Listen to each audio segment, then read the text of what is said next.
ओम शांति। भगवत गीता श्लोक क्लास में रविवार को हुए श्लोक टेस्ट के प्रश्नों का जवाब समझते हैं। पहला ग्रुप ए का प्रश्न है, निम्नलिखित प्रश्नों के उत्तर शब्दों में बताएं। पहला प्रश्न है, कम समझ वालों को गीता में क्या बोला है? कम समझ वालों को गीता में क्या बोला है? उत्तर है इसका मंद बुद्धि और अधकचरी। कम समझ वालों को गीता में मंद बुद्धि और अधकचरी बोला हुआ है। ये श्लोक नंबर 3 अध्याय का 29वां श्लोक, अध्याय 3 का श्लोक नंबर 29 से लिया हुआ प्रश्न है। भावार्थ में बात आई है, उन अधकचरी समझ वाले मंद बुद्धि लोगों को संपूर्ण ज्ञानी विचलित न करे। इसमें सबसे पहले जो बात आई है, प्रकृति से गुण भ्रांत नर गुण कर्मों में आसक्त हो जाते हैं, आत्मा को भूल जाते हैं। आगे का प्रश्न है दूसरा, श्रीमत का पालन कौन करते हैं? श्रीमत का पालन कौन करते हैं? उत्तर है श्रद्धावान। 3 अध्याय का 31वां श्लोक, अध्याय 3 श्लोक नंबर 31, इसमें बात आई है, श्रद्धावान मनुष्य ईर्ष्या रहित हुए मेरी इस श्रीमत का सदा पालन करते हैं। श्रद्धावान श्रीमत का पालन करते हैं। तीसरा प्रश्न है, मुकर्रर रथ से ईर्ष्या करने वालों को क्या कहा है? मुकर्रर रथ से ईर्ष्या करने वालों को क्या कहा है? उत्तर है बुद्धू और मूर्ख। मुकर्रर रथ से ईर्ष्या करने वालों को बुद्धू और मूर्ख कहा है। 3 अध्याय का 32वां श्लोक, 32 नंबर श्लोक से लिया हुआ प्रश्न है। भावार्थ में बात आई है, जो मेरे मुकर्रर रथ से ईर्ष्या करने वाले लोग मेरी श्रीमत का पालन नहीं करते, उन बुद्धुओं को संपूर्ण सच्ची गीता एडवांस ज्ञान से विशेष मूर्ख और नष्ट हुआ जान। तो यहाँ बात आई है, जो श्रीमत का पालन नहीं करते उन बुद्धुओं को, और दूसरा शब्द आया है विशेष मूर्ख और नष्ट हुआ जान। अगला प्रश्न है, किस बात को जानने वाला आसक्त नहीं होता? किस बात को जानने वाला आसक्त नहीं होता? उत्तर है गुण और कर्म के विभाग को। गुण और कर्म के विभाग को जानने वाला आसक्त नहीं होता। 3 अध्याय का 28वां श्लोक, 28 नंबर श्लोक, इसमें ये बात आई है भावार्थ में, गुण व कर्म के विभाग का तत्व जानने वाला गुण गुणों में आवर्तन करते हैं ऐसा मानकर आसक्त नहीं होता। गुण और कर्म के विभाग का तत्व जानने वाला गुण गुणों में आवर्तन करते हैं ऐसा मानकर आसक्त नहीं होता। 5वां प्रश्न है, अज्ञानियों के आसक्ति का कारण क्या है? अज्ञानियों के आसक्ति का कारण क्या है?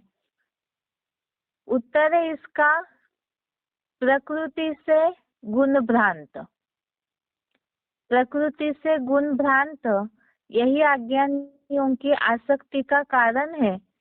श्लोक नंबर 29, श्लोक नंबर 29, इसमें बात आई है, प्रकृति से गुण भ्रांत नर गुण कर्मों में आसक्त हो जाते हैं। प्रकृति से गुण भ्रांत नर गुण कर्मों में आसक्त हो जाते हैं। अभी अगला ग्रुप डी का प्रश्न है, निम्नलिखित प्रश्नों के उत्तर 1-2 वाक्यों में बताएं। निम्नलिखित प्रश्नों के उत्तर 1 या 2 वाक्यों में बताएं। इसमें पहला प्रश्न है, अध्याय 14 का 23 नंबर श्लोक, अध्याय 14 श्लोक नंबर 23 अनुसार गुण ही आवर्तन करते हैं, ऐसे समझने वाला कैसे रहता है? गुण ही आवर्तन करते हैं, ऐसे समझने वाला कैसे रहता है? इसका उत्तर है, उदासीन की भांति रहने वाला, उदासीन की भांति रहने वाला गुण आवर्तन कर रहे हैं ऐसे समझकर डोलता नहीं है। उदासीन की भांति रहने वाला गुण आवर्तन कर रहे हैं ऐसा समझकर डोलता नहीं है। इसके भावार्थ में जो बात आई है 14वें अध्याय के 23वें श्लोक में कि उदासीन की भांति रहते हुए जो इन माया निर्मित रजतम गुणों से हिलता नहीं है, तो ये गुण आवर्तन कर रहे हैं ऐसे समझ करके डोलता नहीं है, भली भांति स्थिर रहता है। तो गुण आवर्तन कर रहे हैं इस रहस्य को जानने वाला उदासीन अर्थात एक तरफ से साक्षी रह करके वो स्थिर रहता है, इन गुणों के आवर्तन में डोलता नहीं है, हिलता नहीं है। अगला प्रश्न है,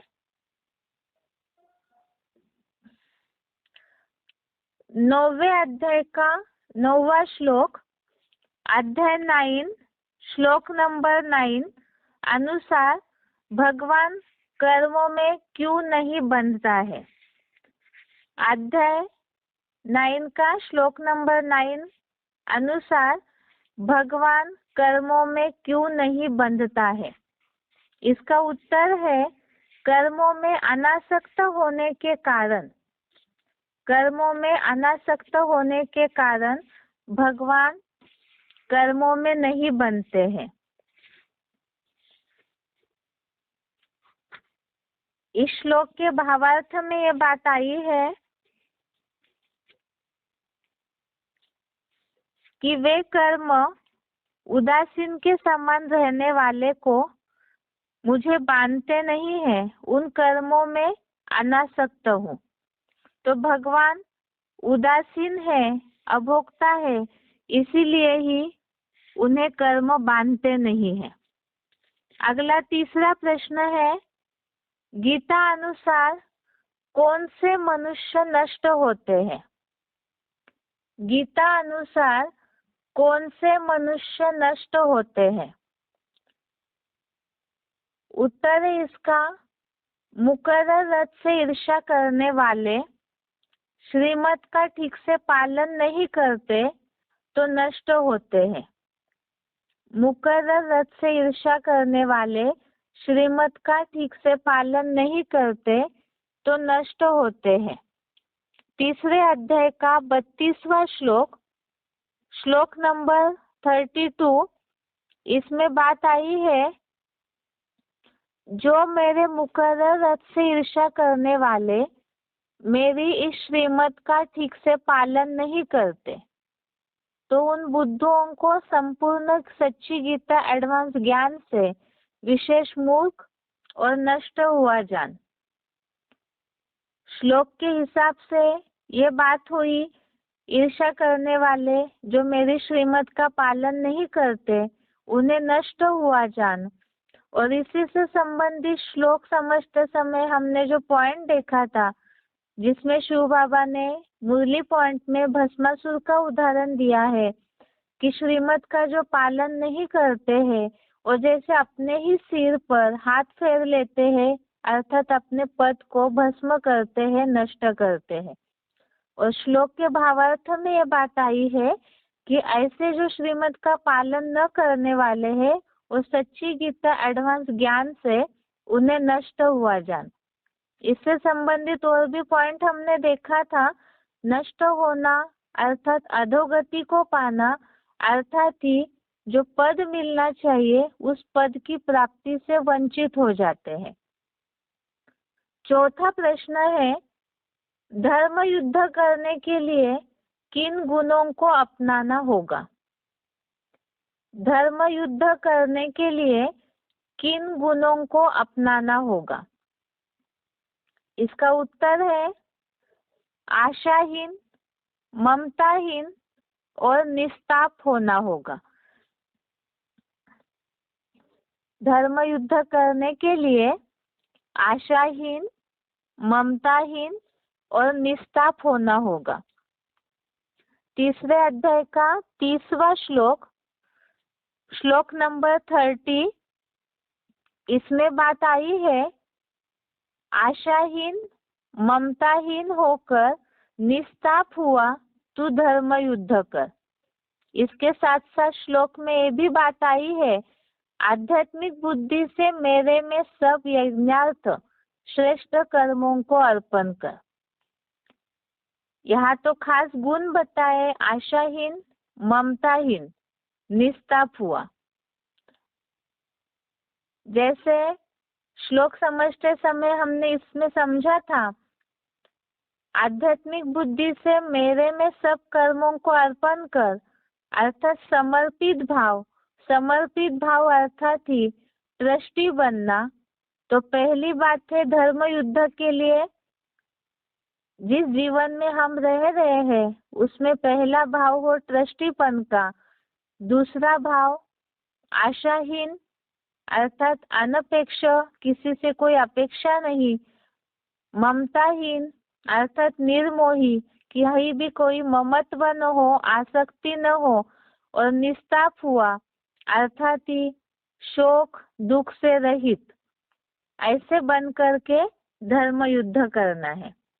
5वां प्रश्न है, ज्ञानियों को किन्हें विचलित नहीं करना चाहिए और क्यों? ज्ञानियों को किन्हें विचलित नहीं करना चाहिए और क्यों? उत्तर है आत्मा को भूल देह में आसक्त मंद बुद्धियों को ज्ञानी विचलित न करे। ज्ञानियों को किन्हें विचलित नहीं करना चाहिए? इसका उत्तर है आत्मा को भूल देह में आसक्त मंद बुद्धियों को विचलित न करे। इसी में जुड़ा हुआ दूसरा प्रश्न है क्यों विचलित नहीं करना चाहिए?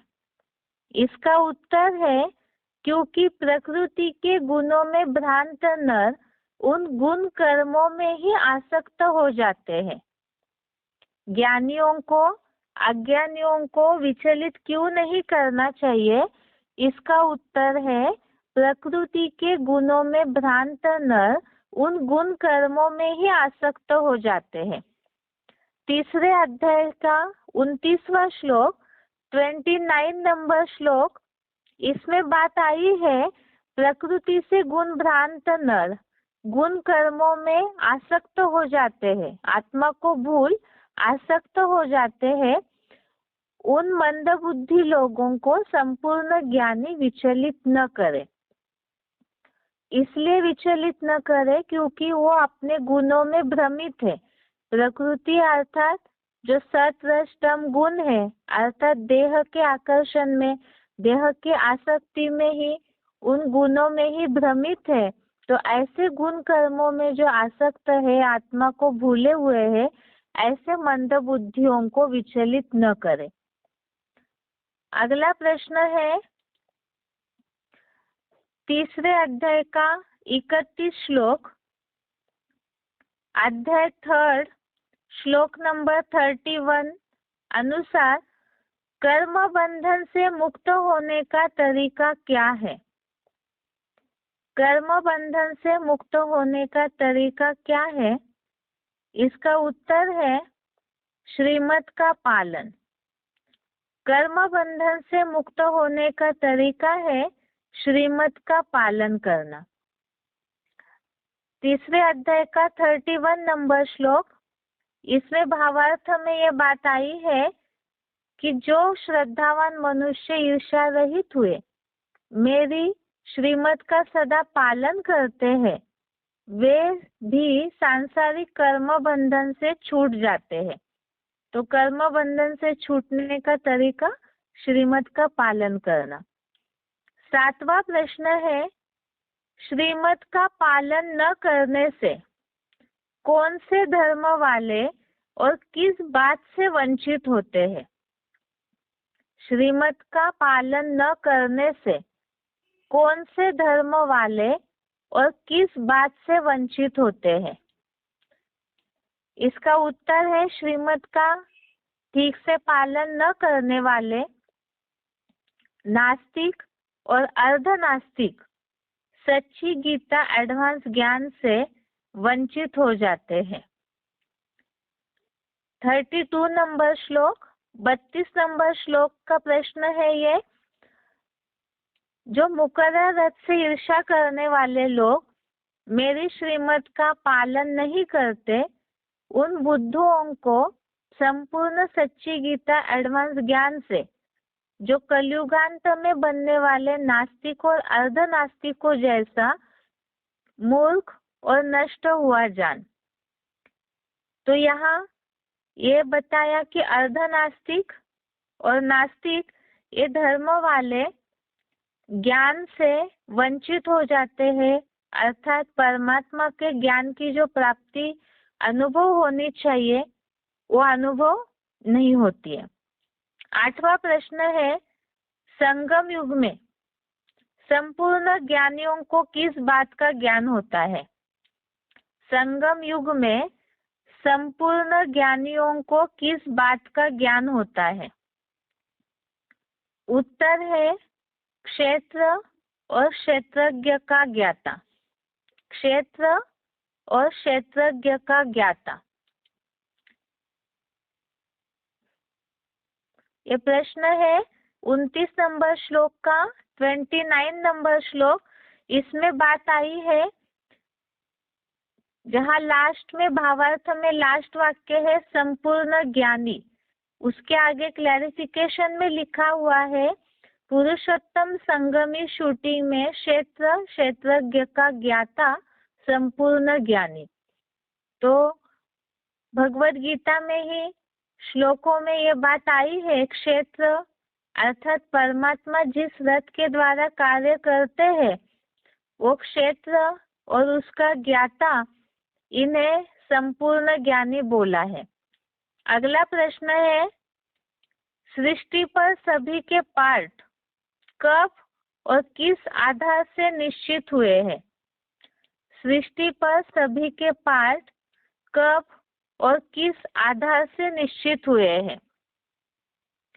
इसका उत्तर है पुरुषोत्तम संगम युग में ही प्राणियों के स्वगुणों और कर्मानुसार पार्ट निश्चित हुए हैं। पुरुषोत्तम संगम में ही प्राणियों के स्वगुणों अर्थात अपने खुद के गुणों के आधार से और कर्म के आधार से पार्ट निश्चित हुए हैं।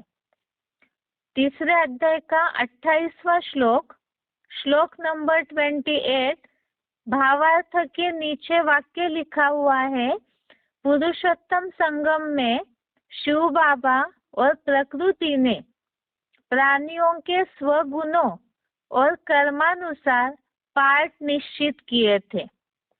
पुरुषोत्तम संगम युग में शिव बाबा और प्रकृति ने प्राणियों के स्वगुणों और कर्मानुसार पार्ट निश्चित किए थे। अगला प्रश्न है,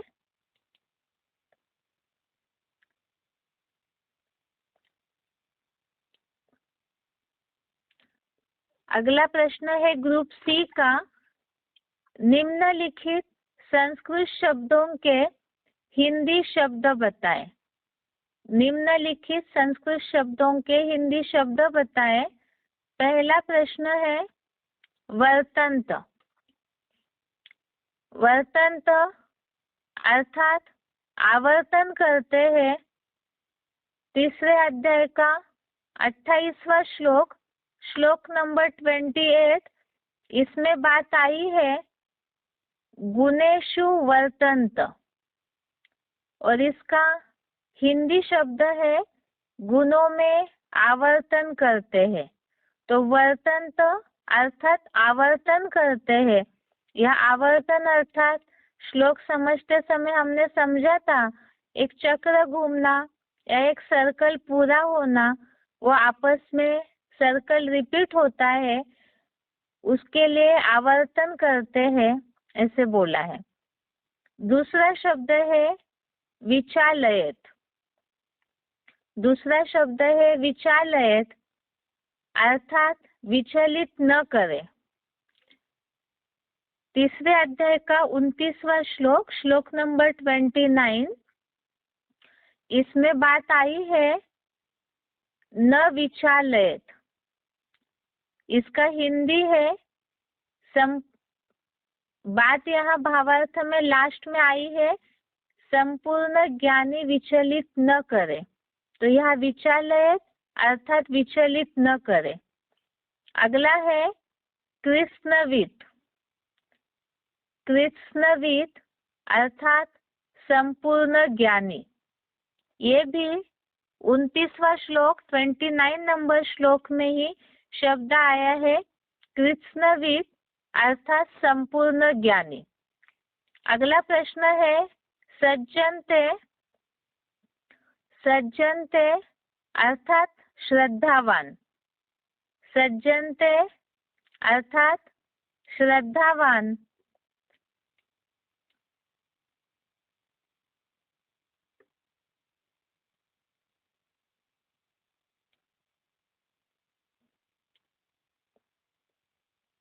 उनतीस नंबर श्लोक ही 29 नंबर श्लोक में ही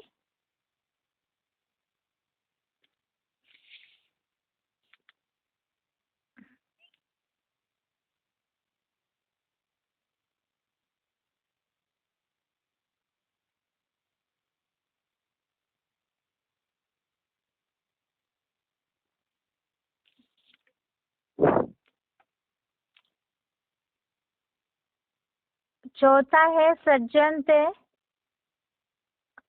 बताते समय शब्द गलत बोला था, इसका अर्थ श्लोक नंबर 29 में, श्लोक नंबर 29 में सज्जनते अर्थात आसक्त हो जाते हैं। सज्जनते अर्थात आसक्त हो जाते हैं। अगला प्रश्न है अभ्यसूयंत। पांचवा प्रश्न है अभ्यसूयंत। तीसरे अध्याय का 32वां श्लोक, अध्याय श्लोक नंबर 32, अभ्यसूयंत अर्थात ईर्ष्या करने वाले। अभ्यसूयंत अर्थात ईर्ष्या करने वाले। अगला है छठवा विगत ज्वर।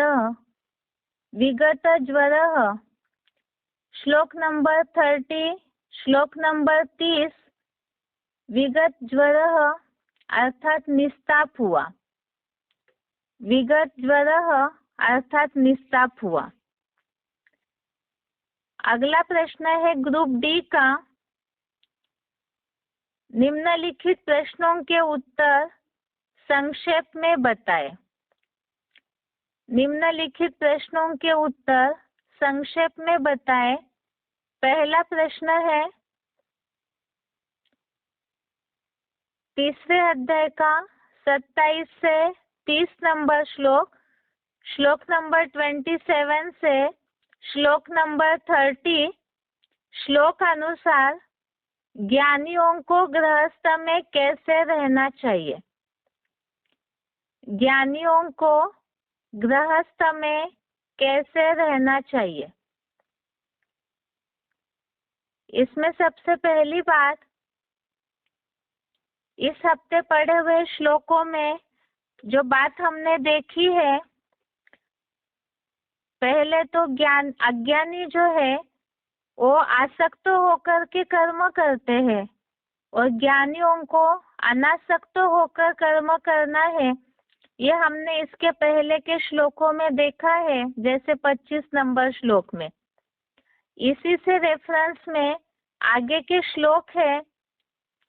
इसमें सबसे पहली बात तो गृहस्थ व्यवहार में जिन अज्ञानियों के बीच में ज्ञानी आत्माएं रहती है, तो उनके लिए श्लोकों में सबसे पहला डायरेक्शन दिया हुआ है, अज्ञानियों की बुद्धि में ऊंच नीच का भेद उत्पन्न न करे, उनको उनका कर्म करने दे। ये हमने पिछले हफ्ते 26 नंबर श्लोक में देखा था। अब उनको उनका कर्म करने दे अज्ञानियों को, तो इसीलिए उस समय ज्ञानियों का क्या पार्ट होना चाहिए, ज्ञानियों का उनके प्रति व्यवहार कैसा होना चाहिए। तो इसके लिए ही श्लोकों में सबसे पहली बात बताई है कि सब मनुष्य अपने प्रकृति अनुसार, अपने गुणों के अनुसार ही पार्ट बजाते हैं, क्योंकि सभी को उनका उनका पार्ट मिला हुआ है और वो गुण और कर्म उसी अनुसार आवर्तन करते हैं।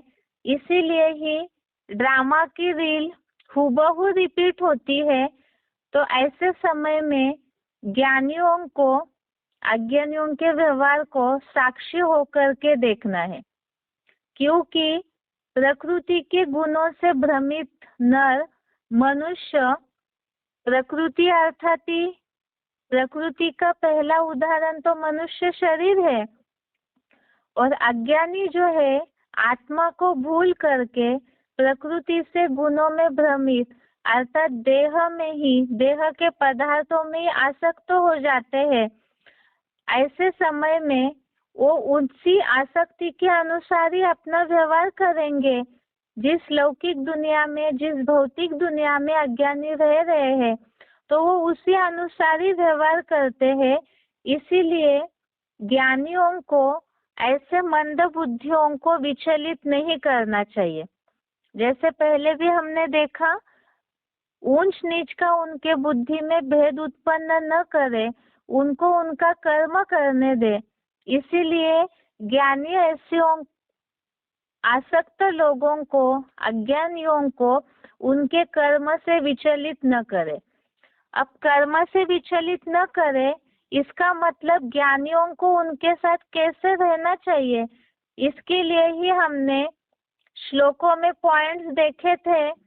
जो मुरली और अव्यक्तवाणियों के पॉइंट्स में शिव बाबा ने ये बात बताई है, बाप दादा ने ये बात बताई है, उनको उनका कर्म सहज सहज करने दे। तो ऐसे समय में ज्ञानियों को उनकी कमजोरियों को नहीं देखना है। दूसरी बात, ऐसा कोई भी आसक्त होकर के अज्ञानी लोग ऊंचा नीचा व्यवहार करते हैं, जैसे कि क्रोध करना, जिद करना, या उनके कोई भी ऐसे अवगुण है, तो उन अवगुणों के वशीभूत नहीं होना है, अर्थात ही उनके अवगुणों का परचिंतन नहीं करना है, और सामान्य की शक्ति धारण करके निगेटिव बातों को भी पॉजिटिव रूप में परिवर्तन करके समाना है। दूसरी बात है, जैसे श्लोकों में बात आई है, एक तो आध्यात्मिक बुद्धि से मेरे में सब कर्मों को अर्पण कर। तो ऐसे समय में गृहस्थियों को मेरेपन की भावना आती है, या अज्ञानियों को ऊपर नीचे व्यवहार करके खुद स्वयं परेशान भी होते हैं और परेशान करते भी है, जिसे विचलित करना बोला। तो ज्ञानी खुद अगर विचलित होंगे तभी ही वो सामने वाले को भी विचलित करेंगे। इसीलिए ही खास बात बताइए, गृहस्थ व्यवहार में रहते हुए भी अपने को ट्रस्टी समझो। भगवत गीता में ये बात आई है कि आध्यात्मिक बुद्धि से मेरे में सब कर्मों को अर्पण कर। तो यह कर्मों को अर्पण कर, अर्पण होना अर्थात ही समर्पित भाव। तो यहाँ तो मुरलियों में शिव बाबा ने ये नहीं बोला है कि सब कुछ घर-बार छोड़ करके या तो अपने जो गृहस्थी अंतिम जन्मों में संबंधी मिले हैं उन सबको छोड़ करके आकर के यज्ञ में बैठे, सन्यासी बने, ऐसे तो कहीं भी नहीं बोला है। इसीलिए ही कर्मों को अर्पण करना अर्थात ही गृहस्थ व्यवहार में रहते हुए भी अपने को ट्रस्टी समझना है। जैसे मुरलियों के पॉइंट में हमने देखा था कि जो घर गृहस्थ में अंतिम जन्म में हम रह रहे हैं वो सेवा स्थान समझना है कि ये जो भी संबंधी है या जो स्थान हमें मिला हुआ है वो हिसाब किताब अनुसार हमें सेवा के लिए मिला हुआ है। तो सेवा स्थान में या जैसे ट्रस्टी है, कोई किसी जगह को संभालने के लिए निमित्त बने हुए हैं, तो साक्षी होकर के अपनी जिम्मेवारी को पूरा निभाते हैं। इसी तरह से गृहस्थ व्यवहार में रहते हुए ज्ञानियों को साक्षी होकर के ट्रस्टी बन करके अपने गृहस्थ व्यवहार को सेवा स्थान समझ करके संभालना है। और ऐसे समय में खास बात बताई, जहाँ ट्रस्टीपन आता है तो वहाँ डिटैच रहेंगे, अनासक्त रहेंगे, जिसके लिए श्लोक में भगवत गीता में भगवान ने ये बात बताई है, आशाहीन होकर के।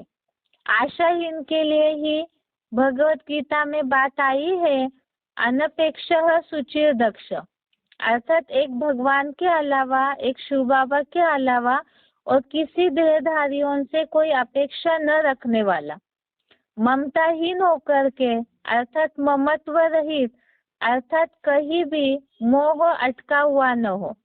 मोह तभी आएगा जब अपनापन होगा, देह के प्रति आसक्ति होगी तो देह के संबंधी के प्रति आसक्ति आएगी, और आसक्ति आएगी तो ट्रस्टी या साक्षी नहीं हो पाएंगे, और साक्षी नहीं होंगे तो उन्हें विचलित करेंगे।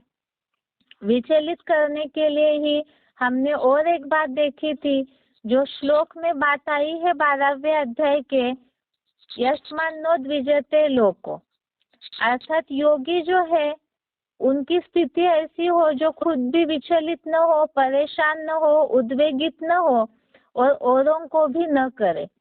तो मोह अटका हुआ है, अपेक्षा रखते हैं, तभी कहीं ना कहीं बंधन आता है, आसक्ति आती है, और खुद भी विचलित होंगे क्योंकि अपनापन है। तो फिर अज्ञानियों के या देह के संबंधियों का व्यवहार देख करके हम जो अपेक्षा रखे हैं ज्ञानी, वो पूरी नहीं होती है, तभी विचलित होते भी है और करते भी है। इसीलिए खास बताया कि दृष्टि बनना है, आशाहीन, ममताहीन होना है और निस्ताप होकर के धर्म युद्ध कर। तो निस्ताप अर्थात ही यहाँ ताप रहित, विगत ज्वर बोला है, ताप रहित अर्थात ही एक तो उद्वेगित न हो, दुख या शोक रहित होकर के धर्म युद्ध कर। तो ये स्थिति भी तभी आएगी जब सामने वालों से परेशान नहीं होंगे, जिसके लिए ही पॉइंट्स में भी हमने देखा, जो शिव बाबा ने सिलेक्टेड पॉइंट में ये बात बोली कि किसी की लाल पीली आंखें देखते हैं तो ऐसे समय किनारा करना चाहिए, कोई क्रोध करता है तो भी किनारा करना चाहिए। ऐसे जो भी अवगुण है उन सब बातों से किनारा करना है। और इसके लिए ही उदाहरण दिया कि 100 बगुलों के बीच में हंस अपने मस्ती में रहता है, यदि उन बातों को डोंट केयर नहीं कर पाते हैं तो फिर हंस की तरह ही ज्ञान के मोती चुगने वाले बने, और जो भी व्यवहार होता है अज्ञानियों का आसक्ति के कारण, आत्मा को भूलने के कारण, तो उसे ज्ञान की दृष्टि से परिवर्तन करके रहे। इसमें खास बात बताई है कि ऐसे साक्षी होना तभी नहीं हो पाता है जब 27वें श्लोक में बात आई है, अहंकार से विशेषतः मूढ़ बना पुरुष मैं करने वाला हूँ ऐसे मानता है। तो गृहस्थ व्यवहार में रहते हुए साक्षी तभी नहीं हो पाएंगे जब ये भावना मन में आती है, ये मेरा परिवार है, मैं ही इनका पालन करने वाला हूँ, मेरे सिवा इन्हें कौन देखेगा, इस तरह से जब मैंपन की भावना, देह भान, देह के साथ देह का अभिमान आता है और तभी अहंकार भी आता है कि मेरे सिवाय कुछ भी नहीं हो सकता है। इसीलिए ही खास बात बताई, इस मैंपन का त्याग करके ड्रामा अनुसार ही सारे कार्य होते हैं। इसीलिए ही हम केवल ट्रस्टी है, निमित्त है, ये भावना रख करके ज्ञानियों को गृहस्थ व्यवहार में रहना चाहिए कि हमें केवल यहाँ सेवा करनी है और अपना फर्ज निभाना है। अगला प्रश्न है,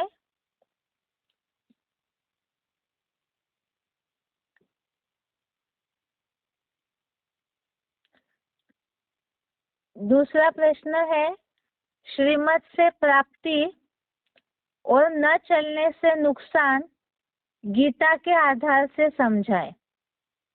श्रीमत से प्राप्ति और न चलने से नुकसान गीता के आधार से समझाए।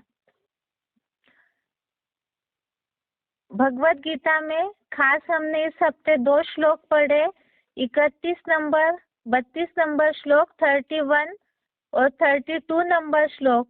इसमें श्रीमत से प्राप्ति और श्रीमत पर न चलने से नुकसान, इन बातों को बताया है।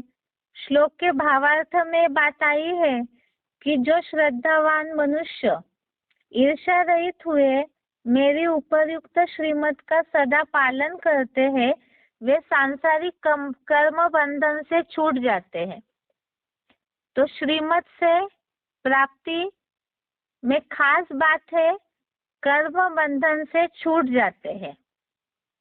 दूसरा, श्रीमत पर न चलने से नुकसान, इसमें 32 नंबर श्लोक में बात आई है कि जो ईर्ष्या करने वाले लोग मेरी इस श्रीमत का ठीक से पालन नहीं करते, उन बुद्धुओं को ज्ञान से नास्तिकों, अर्धनास्तिकों जैसा मूर्ख और नष्ट हुआ जान। तो श्रीमत पर न चलने वाले, खास बात बताई, विधर्मियों की तरह ही नष्ट हो जाते हैं। इसमें सबसे पहले बात, श्रीमत का पालन कौन करेंगे? पालन करने वाले कर्म बंधन से छूट जाते हैं, तो श्रीमत का पालन कौन करते हैं? इसमें खास बात है, जो श्रद्धावान मनुष्य है और ईर्ष्या रहित हुए मेरी अर्थात भगवान की श्रीमत का पालन करते हैं। तो श्रद्धावान, जिसके लिए भगवत गीता में बात आती है, श्रद्धावान लभते ज्ञानम, और ज्ञान के आधार से ही कर्म बंधन से मुक्ति का रास्ता मिल जाता है। श्रद्धावान और ईर्ष्या रहित अर्थात ही निश्चय बुद्धि, भगवान के साकार पाठ के प्रति जो जितना श्रद्धा भावना वाले होंगे, ईर्ष्या रहित अर्थात ही जितना ज्ञान के आधार से उस भगवान के कार्य को समझा होगा, श्रद्धा होगी तो ईर्ष्या रहित होंगे और ऐसे ही श्रीमत का पालन कर सकते हैं। और जो श्रीमत का पालन करेंगे तो कर्म बंधन से छूट जाते हैं, जिसके लिए हमने सिलेक्टेड पॉइंट में देखा था कि जो श्रीमत का पालन करेंगे तो सदा सलामत रहेंगे। सदा सलामत का अर्थ बहुत भारी है। यह कर्म बंधन अर्थात ही जीवन मुक्ति है, तो हमेशा सेफ बने रहेंगे। और दूसरा, श्रीमत का पालन न करने वाले, तो पालन वही नहीं कर सकते हैं जिन्होंने सही रीति से भगवान के पाठ को, भगवान के कार्य को पहचाना नहीं है, जिसके लिए भगवत गीता में बात आई, मुकर्रर रथ से ईर्ष्या करने वाले। तो जो न पालन करने वाले हैं और जरूर भगवान को न मानने वाले होंगे, तो इसीलिए ही ईर्ष्या करने वाले, निंदा करने वाले होंगे। और ऐसे जो आत्माएं हैं, ऐसे जो प्राणी हैं, वो श्रीमत का ठीक से पालन नहीं करते। एक बात तो ज्ञान के हिसाब से हम समझते हैं कि एक है श्रीमत को आधा मानते हैं और आधा अपनी मनमत चलाते हैं, और एक है कि बिल्कुल ही नहीं मानते हैं। तो भगवान के कार्य को बिल्कुल ही नहीं मानते हैं। लेकिन भगवत गीता के आधार से तो बताया कि जो ठीक से पालन नहीं करते हैं, ईर्ष्या करने वाले हैं, अर्थात निंदा करने वाले हैं भगवान के कार्य की, तो वो सच्ची गीता एडवांस ज्ञान से पूरी तरह से नष्ट हो जाते हैं। और दूसरी बात बताई, एक तो नष्ट होते हैं और दूसरा नास्तिक और अर्ध नास्तिकों जैसा विपरीत धर्म में चले जाते हैं। इसके साथ साथ ही हमने भगवत गीता का श्लोक समझते समय समझा था कि ऐसे जो आत्माएं हैं, नष्ट होना अर्थात ही भस्मासुर ने जैसे अपने ही सिर पे हाथ फेर लिया और अपने आप को भस्म कर लिया, तो इसी तरह से ऐसी विधर्मी आत्माएं अपने जन्म जन्मांतर की प्राप्ति से वंचित हो जाती है, पद भ्रष्ट हो जाती है।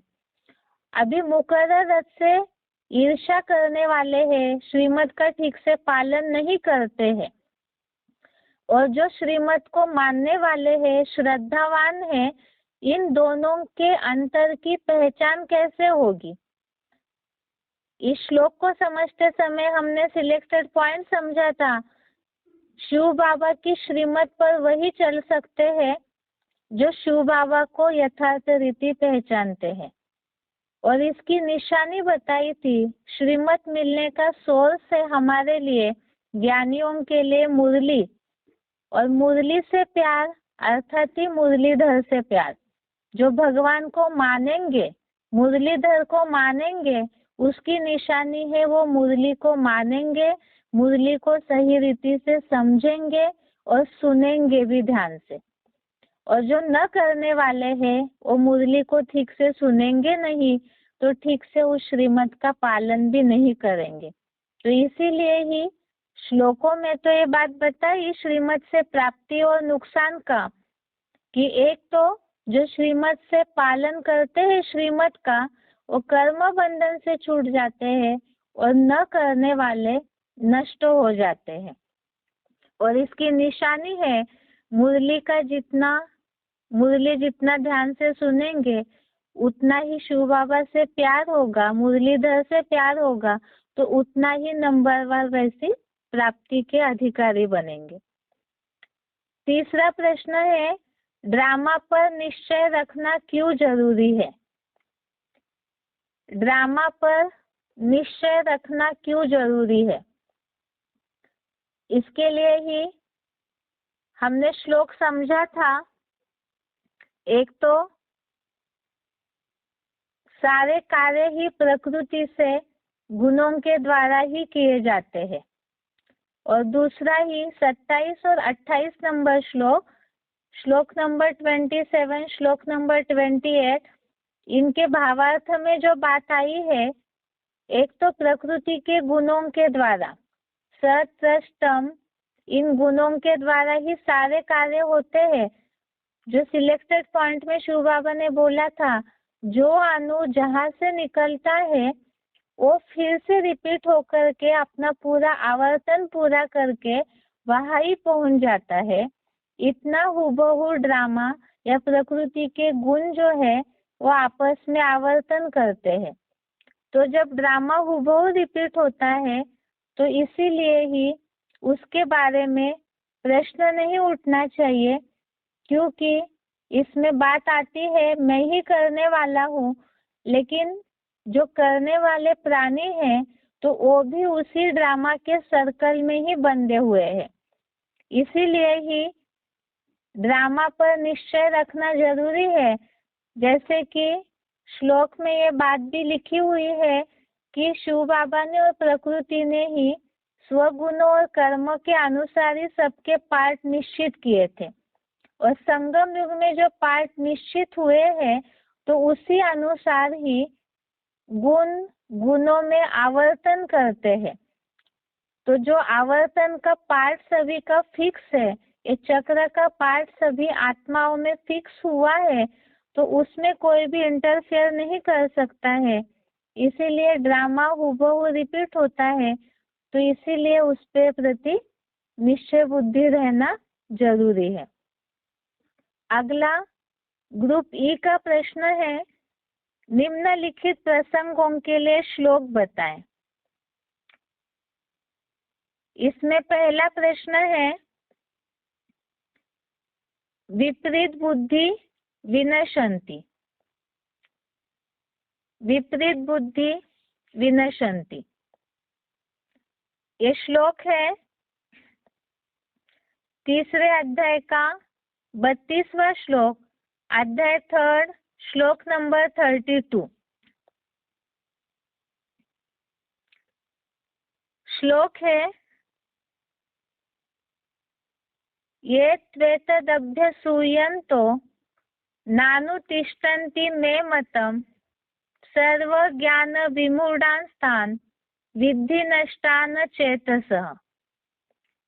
अर्थात, किंतु जो मेरे मुकर्रर रथ से ईर्ष्या करने वाले लोग मेरी इस श्रीमत का ठीक से पालन नहीं करते, उन बुद्धुओं को संपूर्ण सच्ची गीता एडवांस ज्ञान से कलयुगांत में बनने वाले नास्तिकों या अर्ध नास्तिकों जैसा विशेष मूर्ख और नष्ट हुआ जान। दूसरा प्रश्न है, न परेशान होना है, न करना है, और इसी में ही दूसरा प्रश्न भी पूछा है, बगुलों के बीच हंस अपनी मस्ती में रहता है। न परेशान होना है, न करना है, और बगुलों के बीच हंस अपनी मस्ती में रहता है। इसका उत्तर है श्लोक नंबर 29, श्लोक नंबर 29। इसमें जो बात आई है भावार्थ में, संपूर्ण ज्ञानी मंद बुद्धियों को विचलित न करे। तो विचलित करना अर्थात ही एक तो जैसे क्रोध आना, किसी के व्यवहार से, किसी की कमियों के कारण परेशान होना, तो खुद परेशान होंगे तो अपनी वाचा से, संकल्पों से या एक्टिविटी से परेशान करेंगे, या तो अज्ञानियों के व्यवहार से विचलित हो जाते हैं।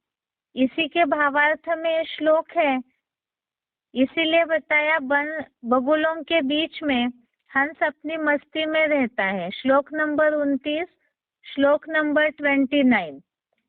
श्लोक है, प्रकृते गुण सम्मूढ़ा सज्जन्ते गुण कर्मसु तान कृष्ण विदो मंदान कृष्ण न विचालयत। अर्थात, त्रिगुणमयी मेरी प्रकृति से गुण भ्रांत नर द्वैतवादी द्वापर से दैहिक गुण कर्मों में आत्मा को भूल आसक्त हो जाते हैं, उन अधकचरी समझ वाले मंद बुद्धि लोगों को पुरुषोत्तम संगमी शूटिंग में क्षेत्रज्ञ का ज्ञाता संपूर्ण ज्ञानी ब्रह्मावत्स विचलित न करे। तीसरा प्रश्न है, ड्रामा को साक्षी होकर के देखना है। ड्रामा को साक्षी होकर के देखना है। तीसरे अध्याय का 28वां श्लोक, अध्याय 3 का श्लोक नंबर 28।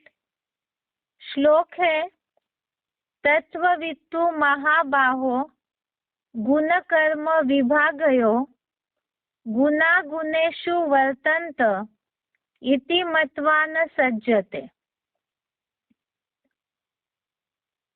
अर्थात, किंतु हे दीर्घ बाहु, गुण व कर्म के विभाग का तत्व जानने वाला गुण सत रजादि गुणों में आवर्तन करते हैं, ऐसा मानकर कभी भी आसक्त नहीं होता। और नीचे लिखा हुआ है, पुरुषोत्तम संगम में शिव बाबा और प्रकृति ने प्राणियों के स्वगुणों और कर्मानुसार पाठ निश्चित किए थे। ड्रामा को साक्षी होकर देखना है, अर्थात ही जो भी गुणों में आवर्तन करते हैं, जो भी अपना पार्ट बजा रहे हैं, तो उनको उनका पार्ट बजाने दे। आसक्त नहीं होना अर्थात ही राग द्वेष विहित, अर्थात उनके कोई भी पार्ट के प्रति विचलित न होना, अर्थात ही ड्रामा को साक्षी होकर के देखना। चौथा प्रश्न है, श्रीमत पर चलने से सदा सलामत रहेंगे। श्रीमत पर चलने से सदा सलामत रहेंगे। तीसरे अध्याय का 31वां श्लोक, श्लोक नंबर 31 श्लोक है, ये मे मतमिदं नित्यम अनुतिष्ठन्ति मानवाः श्रद्धावन्तो न सूयन्तो मुच्यन्ते तेपि कर्मभिः। अर्थात जो श्रद्धावान मनुष्य ईर्षा रहित हुए मेरी इस उपर्युक्त श्रीमत का पुरुषोत्तम संगम में सदा पालन करते हैं, वे भी सांसारिक कर्म बंधन से छूट जाते हैं। पांचवा प्रश्न है, गृहस्थ में रहते हुए अपन को ट्रस्टी समझो। गृहस्थ में रहते हुए अपन को ट्रस्टी समझो। तीसरे अध्याय का 30वां श्लोक, अध्याय 3 श्लोक नंबर 30 श्लोक है, मयि सर्वाणि कर्माणि सन्न्यस्याध्यात्म चेतसा निराशीर निर्ममो भूत्वा युद्धस्व विगत ज्वरः। अर्थात आध्यात्मिक बुद्धि से मेरे में सब यज्ञार्थ श्रेष्ठ कर्मों को अर्पण कर, आशाहीन ममताहीन होकर निस्ताप हुआ तू धर्म युद्ध कर। यहाँ ट्रस्टी पने की बात इस हिसाब से ली है, जो बात आई है आध्यात्मिक बुद्धि से मेरे में सब कर्मों को अर्पण कर। तो यह अर्पण करना अर्थात ही समर्पित भाव, अर्थात सब कुछ शिव बाबा का है और हम ट्रस्टी है, निमित्त है, ऐसे समझना। इसके साथ साथ ही संडे को हुए श्लोक टेस्ट के प्रश्नों के जवाब है। कल से अगला श्लोक और बेसिक कोर्स। आज के लिए गीता क्लास यहाँ तक ही। ओम शांति।